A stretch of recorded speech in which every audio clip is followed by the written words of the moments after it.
What's going on today, folks? What I want to share with you today is the idea of not letting the world change you. Now, a lot of times you'll go through school or you'll hang with a certain crowd or you'll do anything in life and people will try to tell you what you need to be. Okay? So if you don't know who you truly are, if you haven't been reading your Bible, praying to God, and asking Him to reveal your true calling or your true identity of what it is that you were meant to be. What purpose were you meant to serve in this world? Okay? If you haven't been doing that, then you'll just rely on a random person to come up to you and just say, "Hey man, you got a nice right arm. You need to be a photographer or hold a camera on your arm and shoot videos," right? So you can't rely on just any average Joe or anybody to just tell you what it is that you're going to do. Okay? You have to dig down deep and search that. There's a quote that says, "The toughest thing for a man to do is to be himself in a world that's constantly trying to change him." So this world will try to change you every single day of your life. You can try to be happy, you can try to do the right thing, but there's going to be people constantly pulling you back, just trying to say, "Man, don't do that, don't do that, you this, you that," right? So you have to tune out all the naysayers and zone in on what you are truly called to be. So do not let this world break you. If you're not strong enough, this world will break you in pieces. This world will have you laying in your bed crying buckets of tears every single night, right? This world will have you feeling miserable, right? You don't want that.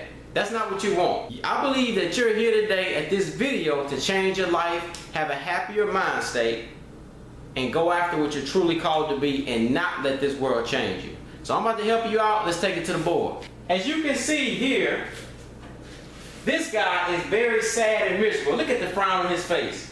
You know what that frown comes from? It comes from listening to people who don't mean him any good. So let's change this, and I'm going to show you how you can apply this to your life. Let's go. Now this is the fun part. This is where you actually see yourself in this video, okay? So I'm going to show you and how the world is going to try to change you. As you can see in this illustration, this is you. You are the square, okay? Meaning that you have a distinct purpose. You're made for something totally different. These are a lot of people who are circles, right? They don't know anything about what you're called to do. They don't know anything about that, right? So these are just circles. They don't have your vision.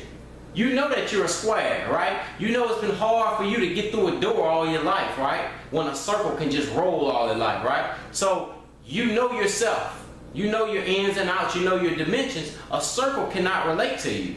Therefore, you cannot rely on them to tell you who you are and what you need to do. I'm going to need a favor from you today. So this is what I need you to do for me. Get the eraser on your life. Get from around all these negative people. We erase all the negative people, all the naysayers, all the people who can't really relate to you. You don't go to them to try to grab your purpose, okay? Think big, think deep, okay? Don't let this world put you in a circle when you're really a square. There's going to be a lot of people that come into your life and come into your path, but you know what you have to do? You got to start erasing, man. I'm not saying to never talk to the people again, but I'm saying you can't huddle in that corner with negative people. You can't huddle in that corner with people who try to push you this way when you know you're really supposed to go this way. So just like a football team, man, whenever it's time to huddle up, you don't huddle with the opposite team, you huddle with your own team. I'll talk to y'all later.